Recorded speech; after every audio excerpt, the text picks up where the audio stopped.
Le projet SEV, en fait, c'est une expérimentation de la mobilité électrique en avance de phase de commercialisation qui se déroulera sur le territoire dit de Seine-Aval. En gros, ce sont les Yvelines du Nord, de Saint-Germain à Mantes-la-Jolie. Il mettra en scène une centaine de véhicules de l'Alliance Renault-Nissan et plus de 300 points de charge de tout type qui correspondent à tous les usages clients. C'est à la fois une flotte de véhicules électriques, puisqu'on parle d'une centaine de véhicules, l'infrastructure de recharge nécessaire pour recharger les batteries de ces véhicules, et à la fois les services qui sont associés pour la mobilité électrique. Les questions de mobilité sont au centre, nous, de nos préoccupations.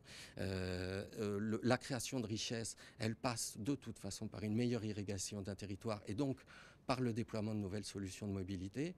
Et ensuite, ça fait sens aussi en termes de développement économique.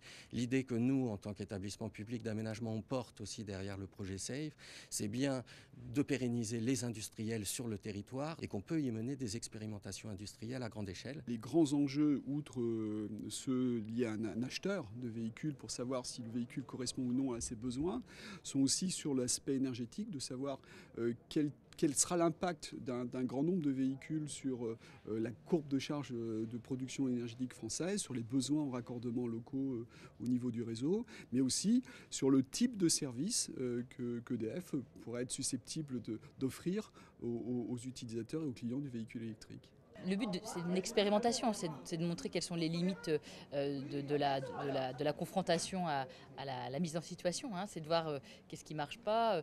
Est-ce que les gens vont plutôt utiliser les bornes, à mon avis, en surface ou plutôt en parking pour une disposition, un redéploiement à plus grande échelle sur un territoire. La borne et la voiture doivent communiquer, s'accorder, fonctionner de manière harmonieuse. Je pense qu'on a tous intérêt, et Renault et Schneider, à ce que l'expérience voiture électrique soit une expérience la plus réussie possible, et dès le départ, c'est absolument primordial. Et la deuxième nature de nos collaborations, de nos discussions, est une nature un petit peu plus large, notamment au niveau des business models, de partager un petit peu sur nos visions et nos implémentations en matière de business model. Comment est-ce que proposer au particulier qui veut équiper son garage, qui veut équiper sa copropriété, idem pour les véhicules d'entreprise, quelles sont les exigences et les besoins en véhicule, en borne d'un gestionnaire de flotte dans une entreprise, etc. En quoi la station-service peut être un apport dans la recharge du véhicule électrique? Est-ce que le client considérera la station-service comme un lieu naturel de recharge pour son véhicule? Ou est-ce qu'il évitera la station? Alors ça sera une nouvelle façon de concevoir l'accueil de l'automobiliste, parce que le plein en soi dans une station-service, c'est 3 à 4 minutes. Ensuite, il y a le paiement et ensuite sur autoroute, il y a la boutique et toutes les commodités que vous pouvez avoir. Donc ça veut dire qu'il faudra vraisemblablement disposer ces stations de charge rapide, la charge se faisant en une demi-heure, à des endroits tout à fait appropriés. Nous savons déjà qu'à terme, nous devrions pouvoir équiper nos 600 parcs de stationnement français, un peu plus même maintenant, de bornes de rechargement pour véhicules électriques.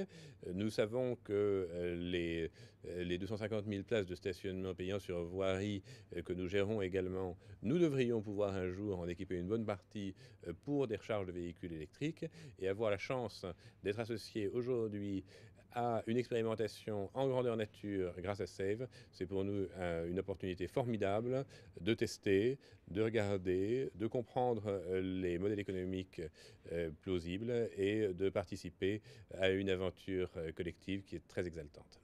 Ce qu'on va en retirer, c'est un retour d'expérience assez unique sur l'utilisation du véhicule électrique dans une zone géographique clairement définie, qui sera extrapolable au niveau national et notamment au niveau du déploiement des infrastructures de recharge qui seront nécessaires. Seine-Aval est vraiment, à ce titre, une mini-France quelque part, un petit laboratoire de ce qui va se passer à l'échelle nationale dans les années à venir.